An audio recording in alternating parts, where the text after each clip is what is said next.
नमस्कार साथियों, स्वागत है आप सभी का। दोस्तों, डीएलएड 2023 के लिए आज मैथ का प्रैक्टिस सेट नंबर 3 है।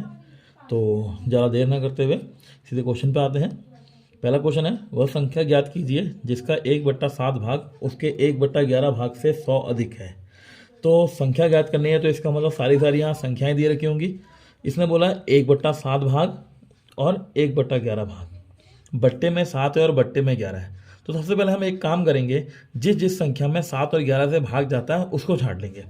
जैसे पहली संख्या देखते हैं 1925, 11 से भाग करते हैं, 11 कम 11 बचा 8, 82 हो जाएगा। 11 7 77 बचा 5, 11 पंजे 55, ये कट जाएगा। और 7 दूनी 14 बचा यहाँ पर कितना आपका 5, 52, 7 7 49, और यहाँ पर बचेगा आपका 3, 35, ये 7 से कट जाएगा। दूसरा वाला 11 कम 11 बचा 7, 72, 11 से 66, ये नहीं कटेगा 7 से, तो ये ऑप्शन नहीं होगा। तीसरा 7 दूनी 14 बचा 1, 7 दूनी 14 कट जाएगा। और लास्ट वाला 7 कम 7 बचेगा यहाँ पर कितना आपका 6, 64, 7, ये नहीं कटेगा। तो ये दो ऑप्शन तो फिलहाल आपके 7 से नहीं कट रहे हैं, और ये वाले दो ऑप्शन 7 और 11 से आपके यहाँ पर कट जा रहे हैं। तो अब दोनों ऑप्शन कट रहे हैं तो हम एक काम करते हैं, 1/7 और 1/11 दोनों भाग कर लेते हैं। तो अगर मैं इसका 1/7 भाग निकालूँ, 7 से भाग करूँ, तो 7 दूनी 14 बचेगा यहाँ पर कितना 5, 52 हो जाएगा। 7 7 49 बचेगा 3, 35 हो जाएगा। 7 पंजे 35, और 1/11 भाग निकालता हूँ इसका, 11 से भाग करते हैं, 11 कम 11 बचेगा यहाँ पर आपका 8, ये हो जाएगा 82, 11 7 77 बचेगा आपका यहाँ पर क्या कहते हैं 5, 55 हो जाएगा। 11 पंजे 55। क्या इन दोनों का अंतर 100 है? क्योंकि इसने बोला ना कि 1/7 भाग जो आएगा 1/11 भाग से कितना अधिक आएगा, 100 अधिक आएगा। तो यहाँ तो पहले ऑप्शन हमें मिल गया, तो ये तो 100 अधिक हो रहा है। 175 से 275 कितना है, 100 अधिक है। ठीक, तो पहला ऑप्शन हमारे यहाँ पर सही हो जाएगा। दूसरे देखते हैं, लघुत्तम अभाज्य संख्या क्या है। लघुत्तम मतलब न्यूनतम, तो सबसे छोटी अभाज्य संख्या 2 से शुरू होती है। और एक क्वेश्चन और इसमें और पूछा जाता है कि कौन सी सम संख्या अभाज्य होती है। तो केवल 2 एक ऐसी संख्या है जो सम संख्या है और अभाज्य है। क्वेश्चन नंबर 3 देखते हैं, 8 की घात 20 गुणा 15 की घात 24 गुणा 17 की घात 15 में अभाज्य गुणनखंडों की संख्या है। अभाज्य गुणनखंडों की संख्या निकालने की बात करेगा तो सबसे पहले हम देखेंगे जो नंबर दे रखे हैं क्या वो अभाज्य रूप में है। जैसे 8 की घात 20, तो 8 तो अभाज्य होता नहीं, ये तो भाज्य है। तो हम क्या करेंगे, इसे कर लेंगे 8 को 2 की घात 3। क्या कर लेंगे इसे 2 की घात 3, या फिर 2-3 बार लिख लेंगे।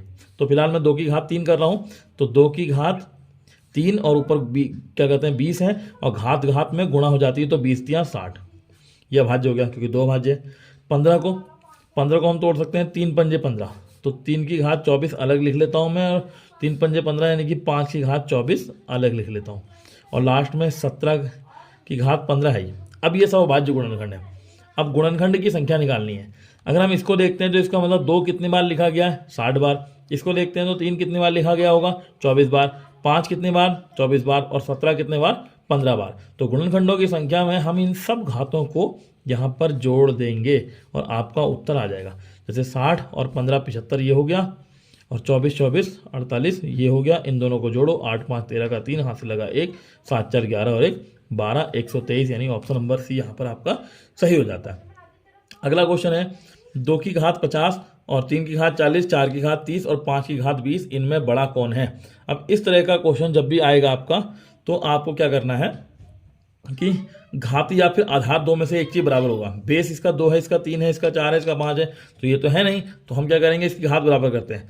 50 है यहाँ पर घात में, यहाँ 40, यहाँ 30, यहाँ 20, सब में कॉमन क्या है, 0 कॉमन है। तो मैं इस वाले को लेता हूँ 5 की घात 10, वो 5 गुणा 10 करता हूँ, तो 2 की घात 5 गुणा 10। इस वाले लिखता हूँ 3 की घात 4 गुणा 10। अगले को लिखता हूँ 4 की घात 3 गुणा 10, और इसको लिखता हूँ 5 की घात 2 गुणा 10। तो 10 तो सब में कॉमन आ गया ना, 10 तो सब में कॉमन हो गया। बाकी बचाइए, इनको चेक कर लेते हैं। 2 की घात 5 कितना होता है, 2 दूनी 4 दूनी 8 दूनी 16 दूनी 32। 3 की घात 4 कितना होता है, 3 3 होती है 27 या 81। और 4 की घात 3 होता है आपका 64, और 5 की घात 2 होता है आपका 25। तो सबसे बड़ा इसमें कौन दिख रहा है, 81, यानी 81 किससे आया होगा, 3 की घात वाले से आया है। तो इसका उत्तर हो जाएगा आपका 3 की घात 40 यहाँ पर बड़ा है। क्वेश्चन नंबर 5 देखते हैं, ऊँटों के एक झुंड का 1/4 भाग जंगल में देखा गया।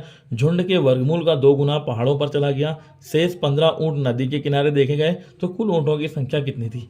यहाँ पर एक चीज बोल दिया, झुंड का वर्गमूल। तो पहले तो हम एक काम करेंगे, देखेंगे इसमें से किस किस का वर्गमूल हो सकता है।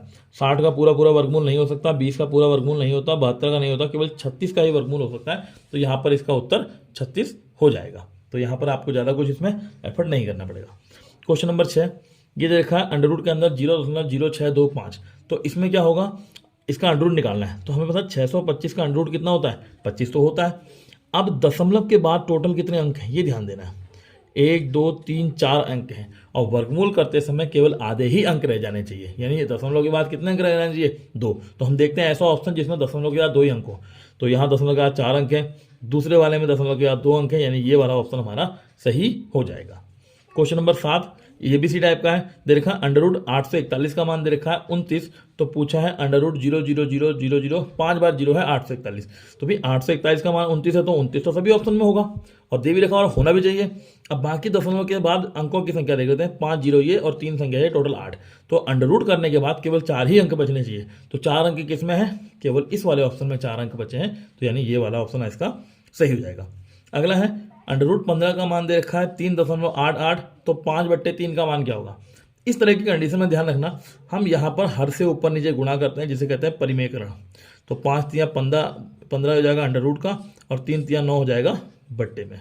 तो 15 का मान दे रखा है आपको कितना, 3.88। आपको इसको क्या करना है, 9 से भाग कर रहा हूँ। यहाँ पर देखना कौन सा उत्तर इसका आ रहा है, चाहे मैं ही कर देता हूँ। यहाँ पर आपका 1 मिनट, 3 तिया 9 और 9 का भी अंडर रूट करेंगे 3, सॉरी यहाँ गलत हो जाता, 3 एकम 3, यहाँ पॉइंट लग जाएगा। 8 में आएगा 3 दूनी 6, बचा 2 28 हो जाएगा। 3 नम 27, 1.27 या 29 लगभग वाला ये हम आंसर यहाँ पर ले लेंगे।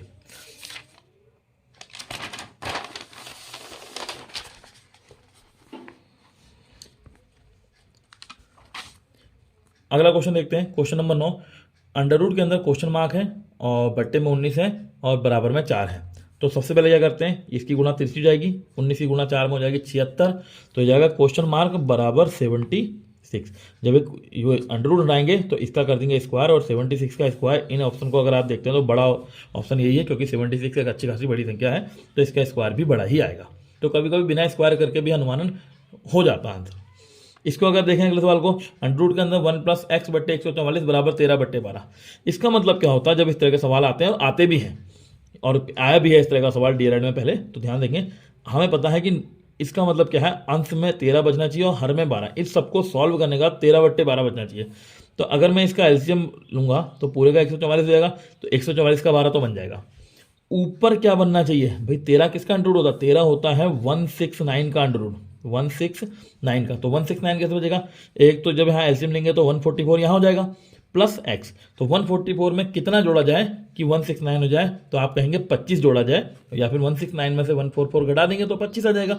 ये तो नॉर्मल सी बात है। तो यहाँ पर आपका उत्तर हो जाएगा 25।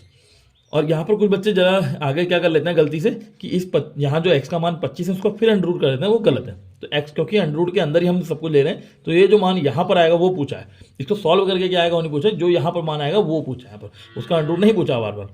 अगला है अंडर रूट 256 बट्टे अंडर रूट x बराबर 2। ये भी यही है। 256 का अंडर रूट कितना होता है, 256 का अंडर रूट 16 और बट्टे में रूट x है बराबर में 2। तो 2 से कटा 8 बार, जब रूट हटाएंगे तो 8 का स्क्वायर 64, यानी ऑप्शन नंबर बी।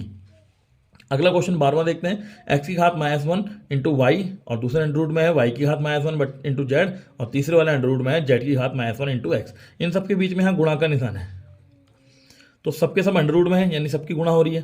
तो x की घात -1, माइनस घात को प्लस करेंगे पहले, तो प्लस कैसे होगा, बट्टे में ले जाके, यानी y ऊपर रहेगा x नीचे आ जाएगा, तो लिख देंगे y/x। अंडर रूट के अंदर सारी गुणा में इकट्ठे ले लेता हूँ, उससे कोई फर्क पड़ेगा नहीं। दूसरा, ये y ऊपर जाएगा, वो y नीचे जाएगा, z ऊपर रहेगा, z/y। तीसरी बार में z नीचे जाएगा, x ऊपर रहेगा, x/z।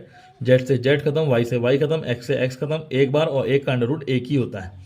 और इस तरह के क्वेश्चन में अगर कभी तुक्का मारना चाहो तो आंसर भी इसका एक ही आता है, जब भी ये सीरियल से दिए हो। देखो X Y, Y Z, Z X, इस तरह से सीरियल से लिखे हैं, गुणा में दे रखे हैं, तो ये आपका गुणा भाग में जब दिए हैं तो आंसर एक आता है, और माइनस प्लस वाले में आंसर 0 भी आता है। थोड़ा सा यहाँ पर ध्यान देंगे। क्वेश्चन नंबर 13 है, 5808 को किस छोटी से छोटी संख्या से गुणा किया जाए कि वह पूर्ण वर्ग बन जाए।